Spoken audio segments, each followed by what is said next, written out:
carana hanya wali lah nu nyaho.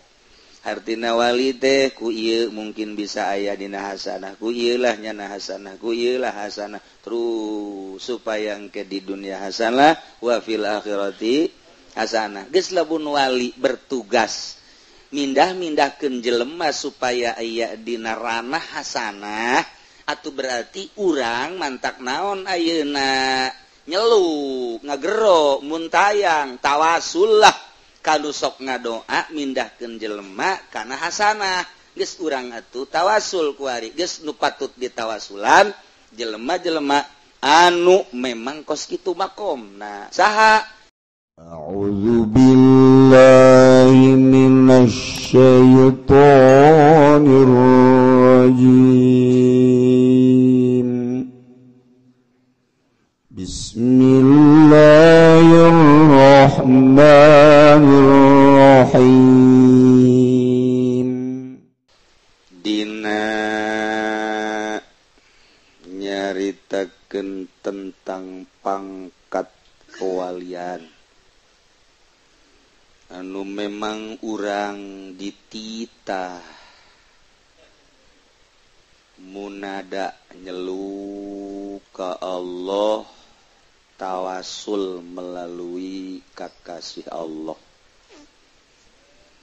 Lantaran secara akli bae heula urang bogoh ka hiji awewe aju aya adina lempang di hareupeun urang di hareupeun warung, adina dipangmeulikeun ku urang rebo. Baliknya ditanya, aceng nang di saye, menang di Mang Udin. Eta teh sebenarnya mah lain mere budak tawasul eta. Tawasul eta kos kitu teh karana. Muhammadiyah mah bodoh nyaritakeun tawasul teh. Pugunya na osok tawasul. Eta tawasul takos kitu tangan sapira budak leutik atuh deuk naon dibere, jadi maqasid nama lain eta. Itu maqasid nama.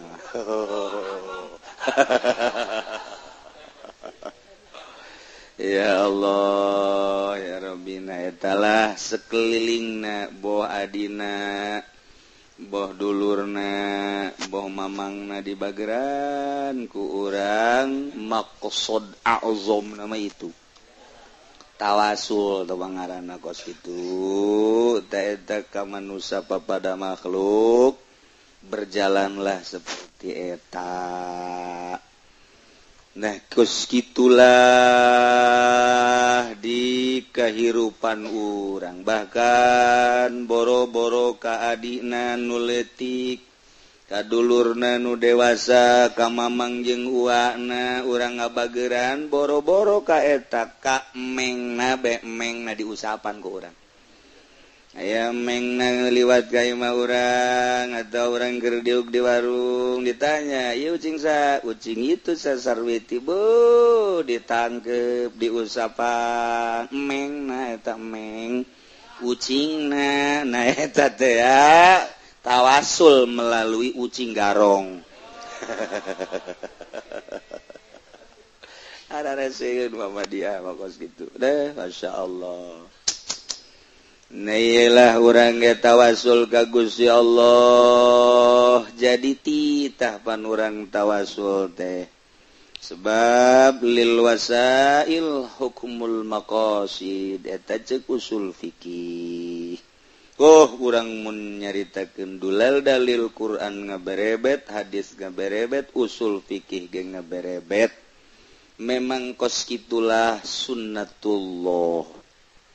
Namun Allah henteu rek nyieun tawasul mandek naon ngutus rasul atuh cukup bae ku Gusti Allah. Da Gusti atuh nu al-mudabbiru wal muharriku wal musakkin, tapi kan melalui rasul lah nyampaikeun sagala rupa kepentingan-kepentingan. Di Kangjeng Rasul disampaikeun deui ku para sahabat, di sahabat disampaikeun ku para tabi'in, atuh urang keur carita syukur ge bersyukurlah memeh ka Allah kanu ngadatangkeun heula ka urang mantak nu kudu digulantungan ku urang disebut hiji mufrad alam geus jelas tamah Kangjeng Nabi Muhammad sallallahu alaihi wasallam. Nomor kedua an-nakiratul maqsudah nu jelas boga sirrul wilayah para aulia Allah. Nu katilu kaopat kalimat salah satul baqiyah ngaranna wali-wali anu mastur. Wali anu tidak terketahui lantaran tertutup. Karomah teka tembong, keistimewaan teka tembong, jabari ngaji ge nyana ngopi bae. Itu kanya hoan kan. Iyalah. Jadi eta padahal munggu Allah mau bawa-bawa kakarak bawa-bawa doang jatuhnya teuing. Nu jelas bayang ganti motor bae mah.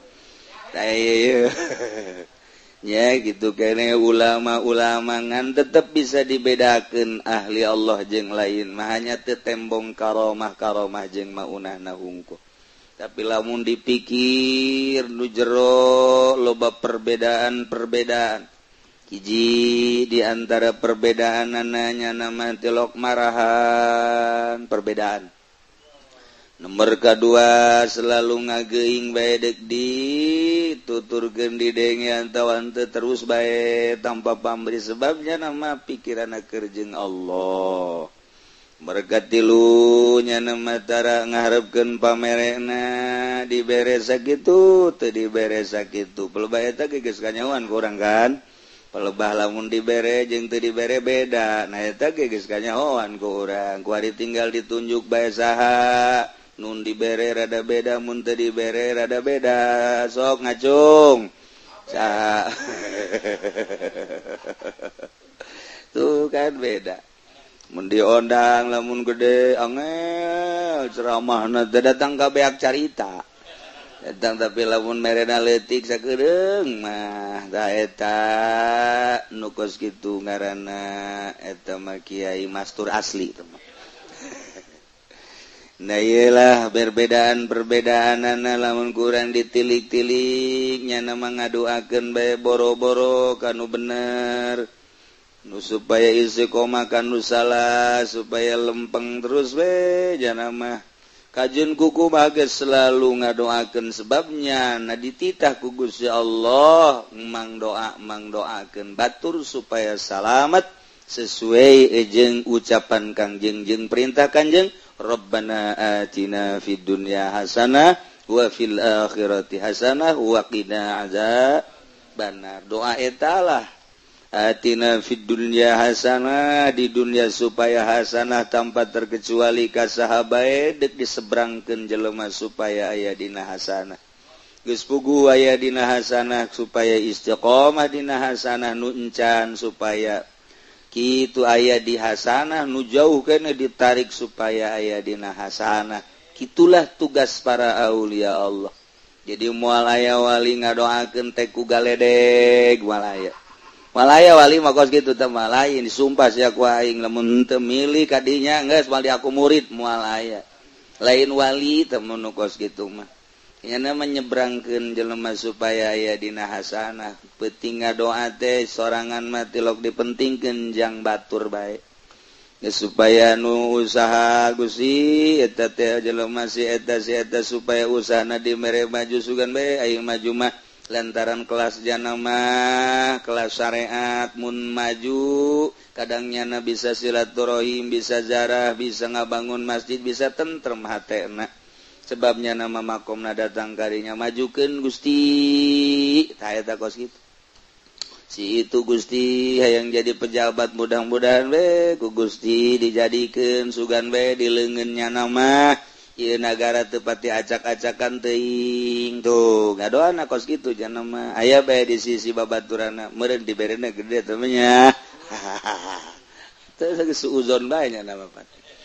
Kos kitulah hanya Allah nu nyaho nyana nyebrang-nyebrangkeun jelema supaya aya dina hasanah sebab dititah Rabbana atina fid dunya hasanah Gusti ati muga ngadatangkeun Gusti mere Gusti nyampaikeun Gusti na ka abdi sadaya hasanah geus jelema dibawa supaya aya di jero hasanah carana hanya wali lah nu nyaho artina wali teh ku ieu mungkin bisa aya dina hasanah ku ieu lah nyana hasanah ku ieu lah hasanah terus supaya engke di dunia hasanah wa fil akhirati hasanah geus lamun wali bertugas mindah-mindahkeun jelema supaya aya dina ranah hasanah atuh berarti urang mantak naon ayeuna nyeluk ngagero muntayang tawasul lah kanu sok ngadoa mindahkeun jelema kana hasanah geus urang atuh tawasul ku ari geus nu patut ditawasulan jelema-jelema anu memang kos kitu makomna saha waliullah geus puguh Kangjeng Rasul geus puguh wali pandina Kangjeng Rasul teh keur kieu bae Kangjeng Rasul sorangan bae seuri sorangan di tukang digigir aya sahabat ningalikeun Kangjeng ih pan Kangjeng seseurian sorangan katingali waos teh katigali malah gugusi dage kadeuleu jadi Kangjeng Nabi seseurian sorangan ya sahabat kan kaget atuh lamun Haji Pudoli mah seseurian gitu ya otomatis bawakeun mobil dak atau Habib Rozak wah ieu mah parah berarti ya tapi kulantaran Kangjeng seuri sorangan gugusina katingali ya kan mengundang perasaan para sahabat ngadeuketan kabeh gitu ditaros ya Rasulullah iya aya laon bangun kopi asem mama seseurian sorangan aduh cek Kangjeng Rasul sia teu nyaho aya laon ditembongkeun neraka aya umat kula titah ka neraka nya nembung merod gitu aya kula seuri cek nya teh batak bong cek nya ulah ka di neraka keun pan kula salat pan kula puasa pan kula zakat haji masa kula dikanarakakeun cak malaikat pan teu ikhlas cak nyanan mantak ieu tetep kudu ka neraka lah cak nya teu ikhlas teh ieu jadi kula seuri cak Kangjeng Rasul teh tetep malaikat mah bertugas dek ka nerakakeun jol bae aya ulama wali teh tah ulama Allah enon ye ieu kula kurang kumaha bersyariat ajupan kula ieu teh adek dikanarakakeun bae nah akhirna si wali eta munajat ka Gusti minta ka malaikat salamatkeun sebab ieu nu pernah ngaji lantaran nyana pernah mere aqua nyana keur muludan ye ye sabaraha mere aquna ya mawana hiji diinum ku nyada deui tuh malaikat lapor ka Gusti akhirna Gusti tah kos kitu tah ya cek Gusti Allah geus bae menghormati wali salametkeun tah kula nu mantak seuri eta cenah mantak aju sahabat loba sedekah cokot deui kunyana sedekah cokot deui jadi Kangjeng Nabi ge kapi asem da deuleu umatna eta teh kan direferensi ku Kangjeng Nabi sia geus puguh nu 70 saurang 70 wali kabeh ke kan menta ka Kangjeng Nabi ku Kangjeng Nabi ditandatangani ya guys syafaatil uzma Kangjeng Nabi kan seperti eta mantak syafaat uzma lain ka jelema anu geus ka sorga jadi ka sorgakeun lain justru nu cilaka nu hese diurusna nu hese di syafaatanana tandanglah Kangjeng Nabi melalui syafaatul uzma Kangjeng Nabi anu SK-na mesti ka neraka supaya ka sorga nah etalah nu sok disebut kamari munada al munada khamsatu anwa'in panjeu kamari al munada fil azman wal ma'arib wal asyadaid wal maqasid khamsatun nu sok diceluk dipenta pertulungan dina sepanjang zaman jeung permaksudan hajat-hajat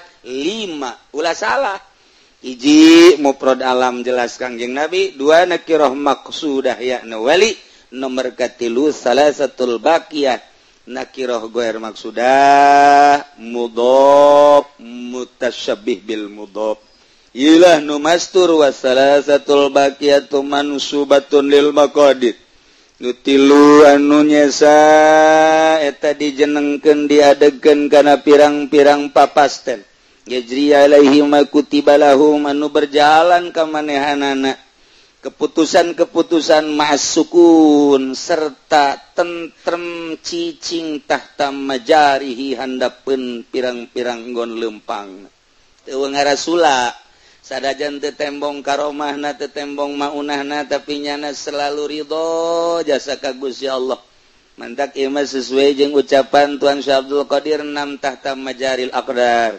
sarelah anjeun handapeun pancuran qadar qadar nulir teu beda jeung cai tidak pada teu pernah eureun ngalirna ka urang teh terus bae kicep ku qadar Allah daege ku qadar Allah napas kaluhur jeung kahandap da ku qadar Allah sehat qadar Allah muriang qadar Allah sugih qadar Allah susah qadar Allah eueuh nu kaluar tina qadar Allah apa aya nu kaluar tina qadar Allah eueuh tinggal nemah jeung teu nemahna nah ieu deuk nganemahkeunana nu hese ge Allah mah paneulekeun bae teu pernah Allah henteu neulekeun rasa dideulekeunana nu hese. Allah mah ngadengikeun bae tur denge Allah mah qadim apa aya Allah henteu pernah ngadengikeun atuh henteu Allah mah selalu ngadengikeun urang rasa didengikeunana ieu nu hese. Allah mah nyahoeun ka urang qadim nyahona Allah teh apa aya hiji perkara teu kajahoan ku Allah boro-boro urang anu buguh bulya cacak-cacak karakai rokrak nu deuk ragag eta waktu ragagna ku Allah geus dikajahokeun ragagna ka mana ku Allah geus dikajahokeun atuh komo urang hiji perkara anu henteu dikajahokeun ku Gusti Allah ngan supaya boga rasa dikajahokeun ku Allah ieulah nu mahalna nu hesena nah ieulah urang deuk nyadarkeun urang bahwa urang dideulekeun bahwa urang didengekeun bahwa urang dikanyahokeun ieulah nu hese perlulah pembimbingan jeung pembinaan ti seorang guru nu ngaranna mursyid supaya diarahkan ka dinya kumaha ayo terus ibadah teh supaya ulah hawa nafsu urang mah aya puasa gerakan nafsu urang mah aya salat gerakan nafsu urang mah aya sedekah gerakan nafsu sanajan hebat satungtung boga perasaan diri urang nafsu ngaranna aya pemaksaan diri moal diangkat jadi wali wajeun teuing hebat jasa anu diangkat jadi wali mah nu ridho jeung nu nemah jasa bahwa ieu perintah Allah kaula ngalaksanakeun perintah Allah ridho jasa ngalaksanakeun perintah Allah asa dititah asa digerakkeun asa dicicingkeun ku Allah ta eta teh nu mahal mah rasa kos kitu mantak ulah aya bahasa kaifa ulah aya bahasa ayeuna ulah aya bahasa lima lantaran bahasa-bahasa eta lah bahasa anu nentang kana qadar Allah lamun urang nentang ka qadar Allah kok kitu amat sih padahal eta qadar Allah kok kunaonnya lima berarti padahal eta kan qadar Allah ya kaifa bagaimana sih nah etalah qadar Allah waliullah ngajauhan tina kaifa ayeuna jeung lima sebabnya nama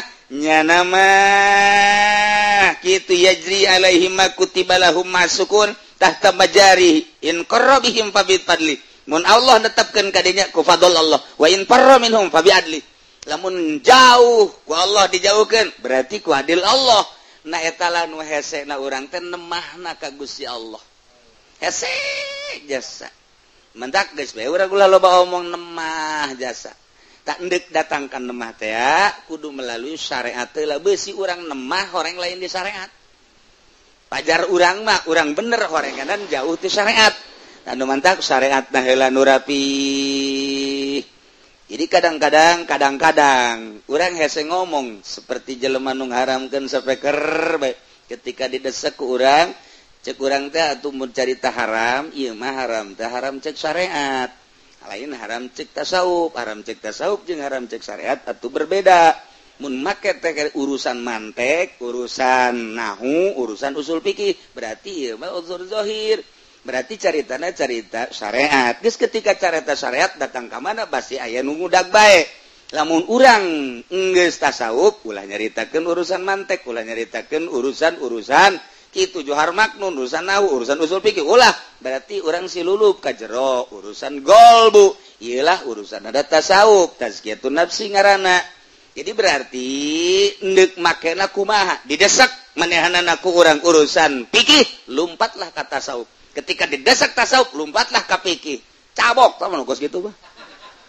beres pancakna teh mikir teh kudu nasawuf prak-prakanana sing bener sia lain kitu kusabab urang nyana guruan hese tasawufna tasawuf guruan hese mantap hese antepkeun bae geus ku hawa nafsu ujung-ujungna ngaharamkeun sapekerna ku hawa nafsu ujung-ujungna atuh ngaharamkeun calanana ku hawa nafsu ujung-ujungna ngaharamkeun ieu lah ku hawa nafsu mal beres nu dimaksud hayang usul ka Allah tapi ternyata boro-boro usul koreng jalan di tempat henteu gila nu hese nah ieu nu mata urusan zahir meta zahir mah tuh sorobna nahuna usul fikihna mantek dehat urusanna mun carita hukum berarti moal kaluar ti 5 tambahan deui ku urang ku kitu hidup wadona moal kaluar ti dinya ketika urang nyaritakeun ka jero kudu aya nu ngabimbing urusan jero lantaran limit jasa di jero salat aya pemaksaan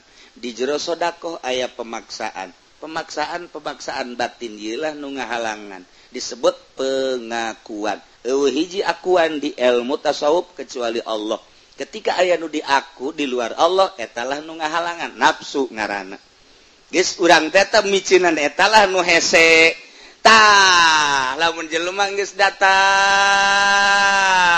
dibimbingna ku guru boga rasa bahwa kabeh ieu adalah maqadir yajri alaihim ma kutiba lahum masukun tahta bajari kabeh moal aya anu leupas tidak qadar Allah moal nanyakeun kunaonnya moal nanyakeun kunaonnya moal nanyakeun nah kitunya moal nanyakeun di mananya moal geus we nya mah pasrah sumrah ka Gusti Allah ieulah jelema nu kos kieu salah satul baqiyah pibentukeunana nakirah ghair maksudah mudhof jeung musabbibil mudhof etalah termasuk kana wali Allah subhanahu wa ta'ala nu Kangjeng Nabi waktu kamari eta tadi dicaritakeun kapi asem datang ka katingali marah mah seuri ditanya kunaon aya hamba kaula deuk dikadarakakeun merod embung seuri kan Kangjeng Nabi ge besi embung we embung cek ada salat puasa pantei ikhlas teu ikhlas bae saeutik ieu cek teh atuh ha ieu bangsa rombongan merod gawe asa di akhirat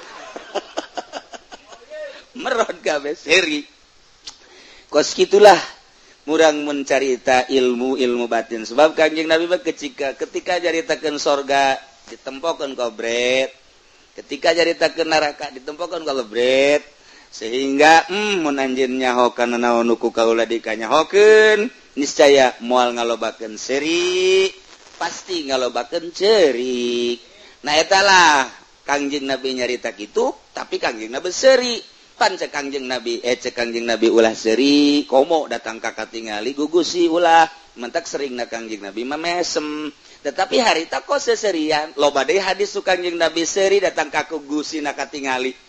Nah iyalah cerita-cerita Kangjeng Nabi soal kapi asem di alam akhirat.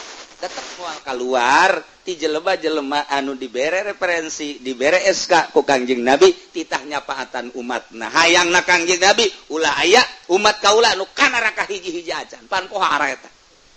Atuh pohara atuh cacak-cacak anu kos kara itu disalametkeun atuh komo nu sok ngaji bae. Boh atuh geus salamet jasa tah geus pokona. Pokona mah asal dek kana rakakeun keula malaikat tenang. Tunggu panglima heula tunggu panglima na saha pokona aya bae heulana urang ngajedog bae heula dari neraka di dinya heulana batur geus ka neraka karek mah sieun can kerebet tungguan heula cek urang teh manya yang kudu kasentuh kuaseuna mah tuh jadi Kangjeng Nabi ge kapi asem tah eta urang bercarita keur carita syafaat cuma dari kisah da iyalah wasalasatul baqiyatu mansubatun lil maqadir ieu tarima asa. Jadi cerita perjalanan nama supaya datang ke ngenahinana yajri alaihim ma kutiba lahum berarti kan kudu mujahadah kudu riyadhah. Nah ieu perjalanan anu hese mujahadah anu timimiti urang berangkat datang ka maot ieu mah teu meunang eureun mujahadah mah perang anu ieulah anu disebutkeun cek Kangjeng Nabi perang akbar. Itu mah perang asghar tapi ieu mah perang akbar. Sebab di kamar, di jalan, di majlis, di masjid, di imah, ieu mah terus bae urang ulah eureun-eureun melawan hawa nafsu. Ieu mujahadah, tah hayang boga rasa dideleukeun ku Allah, boga rasa didengekeun ku Allah, boga rasa dikanyahokeun ku Allah. Ieu hayang boga eta lah nu hese teh.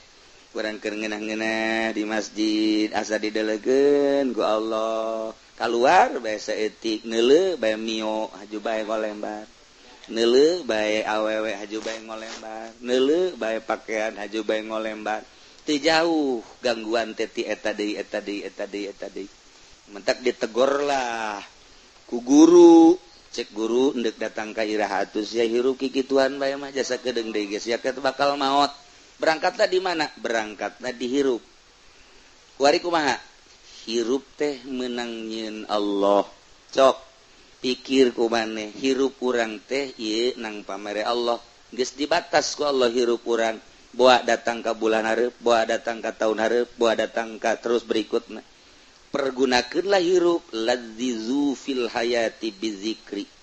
Ngeunahkeun di jero hirup ku eling ka Allah ladzizu fil hayati bizikri sok cak guru eusian hirup ku zikir la ilaha illallah la ilaha illallah la ilaha illallah kakarak lisan sedengkeun bahasana ladzizu fil hayati bizikri supaya datang ka lazat ai kakarak datang ka zikir biasa la ilaha illallah la ilaha illallah la ilaha illallah teu meunang neuleuh cau ambon koneng aju ngagilek bae la ilaha illallah kok saja pudol 5 waktu pan di pendopo la ilaha illallah na aju dibere jang bensin 3 juta kan pud 3 juta nu sajeuna nya koordinator da paan aju tulisanan loba sa Tangerang aya kabeh di nyana tulisanana nya koordinatorna nu dibere anak buahna tuh kabeh babi brozak aya tulisanna pan di eta la ilaha illallah la ilaha illallah la ilaha illallah nu kitu anu ngerenyet sieun ka Allah bahasana ge ladzizu fil hayati bizikri supaya datang ka lazat hayang datang ka lazat kumaha urang lamun muriang cek Tuan Syekh Abdul Qadir Al Jailani eta kadaharan naon bae ge moal ngeunah sok geura opor moal ngeunah masak jahe moal ngeunah buah-buahan anu ngarareunah ge di dahar kuno gering mah moal ngeunah tuh kan boro-boro eta bere urang Lampung nu putih tetep bae moal ngeunah moal hudang sebab gering urang kitu keneh ketika urang zikir panyakitan di awak urang moal ngeunaheun geus ngeunahkeun zikir urang supaya ngeunah sakumaha ngeunahna dahar bawalah ka dokter piceunan panyakitna aya panyakit naon periksa hanya dokter lah nu nyaho sing hade dokterna beusi ngabohong sing hade sebab loba dokter ngabohong mah periksa ku dokter saya saja periksa sakali deui bere obat ieu ternyata titah laporan deui maksudna ieu akur henteu ieu obat ternyata teu akur nah ronsen supaya kanyahoan sagasa di ronsen ternyata perubahan-perubahan nah di memo naon gara-gara kemo siapa segala meno segala naon di kemo nah supaya kanyahoan penyakitna ieu teh dek diobatan maksudna obat mana nu pasna dengan penyakit eta wah teng kanyahoan wah iya kanyahoan iya coba berangsur sekian persen heula obatna sekian persen henteu langsung boh langsung 1000 mili ngagoler di dinya tuh ngagoler di dia 100 mili 200 mili naik 500 mili naik makin berangsur pantanganana iya mulai kuari waduh dahar geus sapiring mentruk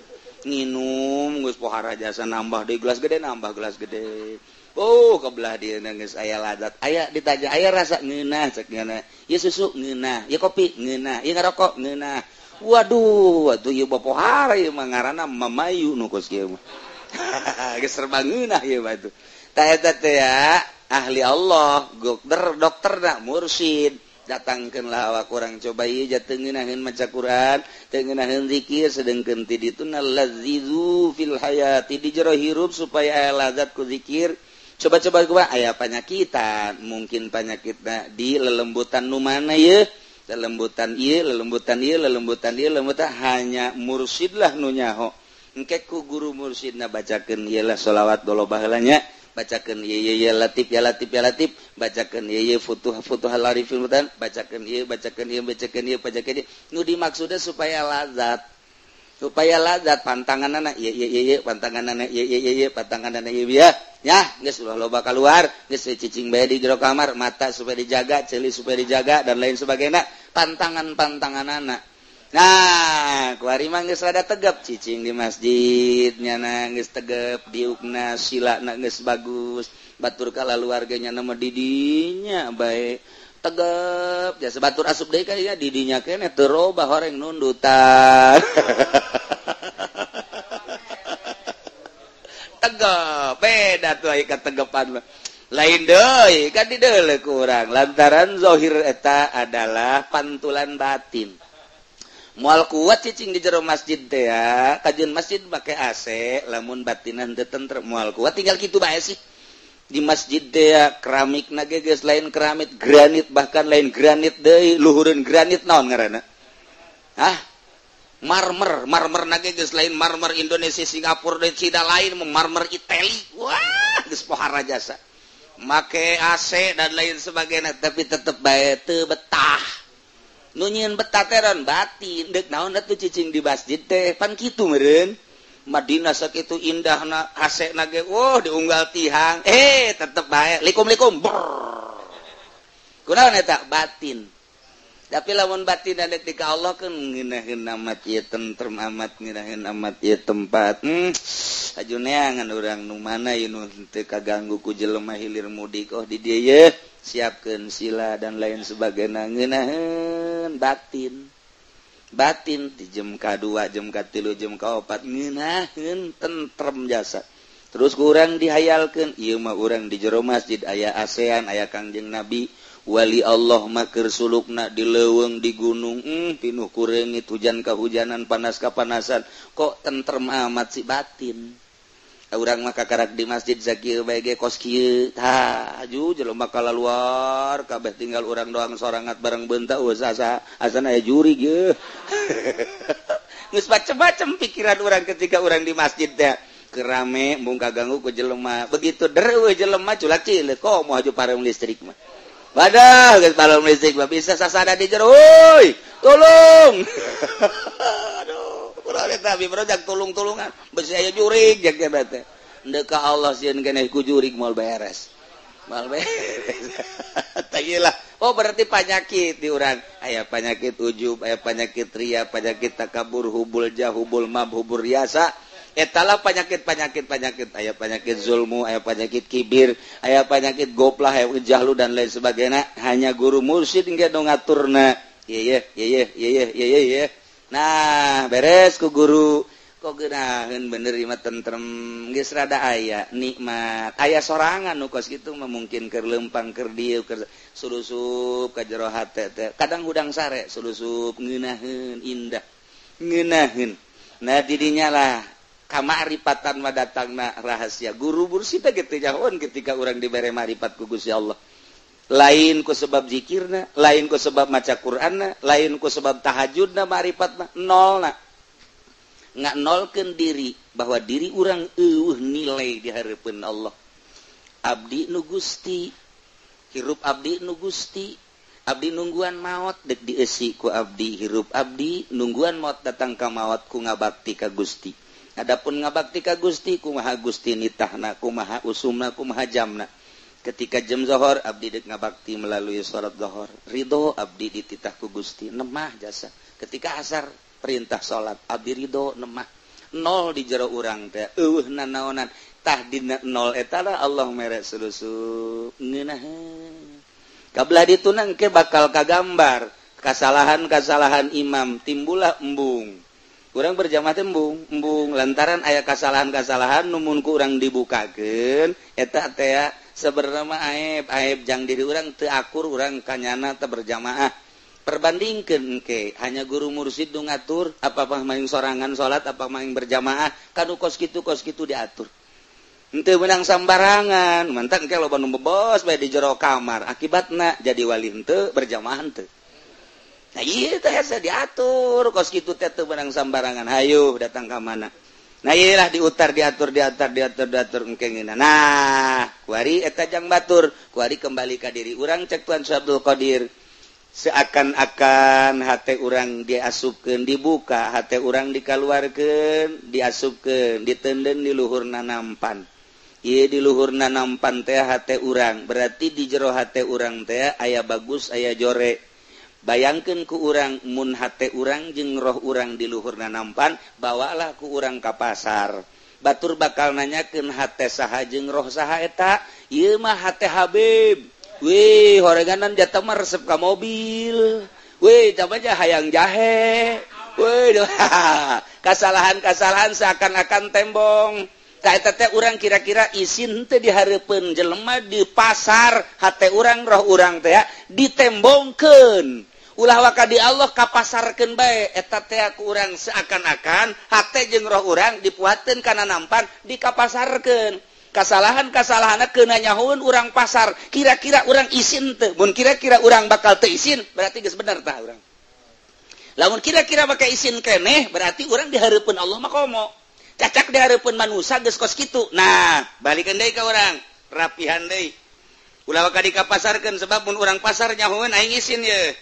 Bo bicarana mah Al-Qur'an, horenganan jualan ayat hayang meuli ban mobil.